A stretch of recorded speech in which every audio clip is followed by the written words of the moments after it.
नागपूरचा तिथे झाला. आताच्या घटकेला या 3 FIR पैकी फक्त आणि फक्त 2 FIR मध्ये डिस्चार्ज मिळालेला आहे. तिसरा FIR नंबर 32 ऑफ 2015 जो कालिन्या सेंट्रल लायब्ररीचा आहे, त्याच्यातनं अजून भुजबळांना आणि त्या सगळ्या अक्यूजना कुठलाही दिलासा मिळालेला नाही.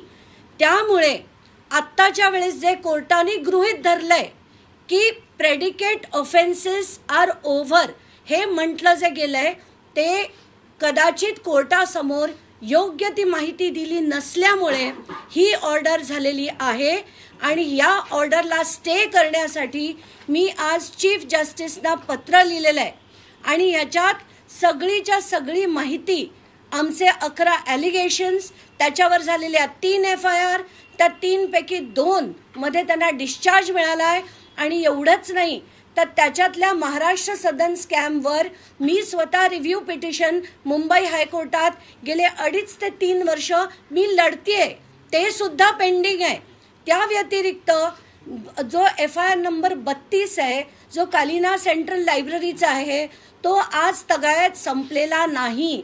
त्यामुळे कोर्टाने ईडीचं जे PMLAचे मॅटर्स आहेत, स्पेशल केस नंबर 2 आणि स्पेशल केस नंबर 3 हे संपले हे जे जाहीर केलं, किंवा ईडीची क्लीन चिट हे जे सगळीकडे माध्यमांमध्ये चाललं, हे कुठेतरी चुकीचं आहे. कारण जज पुढे ही माहिती चुकीची दिली गेली, ज्यामुळे ती ईडीची PMLA केस संपली असं काल जाहीर केलं गेलं. आत्ताच्या घटकेला ते मॅटर संपलेलं नाही. कालिना सेंट्रल लायब्ररीचा मॅटर मागच्या महिन्यात सुद्धा हिअर झालं. आता 31 जानेवारीला त्याचं हिअरिंग, त्याचं ट्रायल सगळं पेंडिंग आहे. आणि पेंडिंग असताना प्रेडिकेट ऑफेन्सेस आर ओव्हर हे म्हणणं चुकीचं आहे. आणि आताच्या घटकेला मी चीफ जस्टिसना याचं पत्र लिहिलंय. हेच पत्र मी चीफ जस्टिस ऑफ इंडियाना देणार आहे, सगळ्या कॉलेजियमना देणार आहे, मुख्यमंत्र्यांकडे पाठवणार आहे. कारण लॉ अँड ज्युडिशरी हे जे डिपार्टमेंट आहे ते मुख्यमंत्र्यांकडे आहे.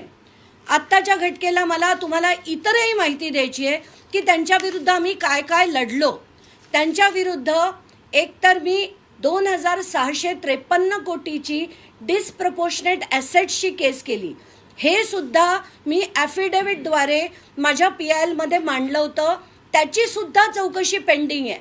या व्यतिरिक्त पूर्ण देशभरात बेनामी ट्रान्झॅक्शन प्रोहिबिशन ॲक्ट ही जेव्हा आली तेव्हा बेनामी ट्रान्झॅक्शन प्रोहिबिशन ॲक्ट खाली पहिली कंप्लेंट केली होती ती मी केली होती 2 गोष्टींविरुद्ध.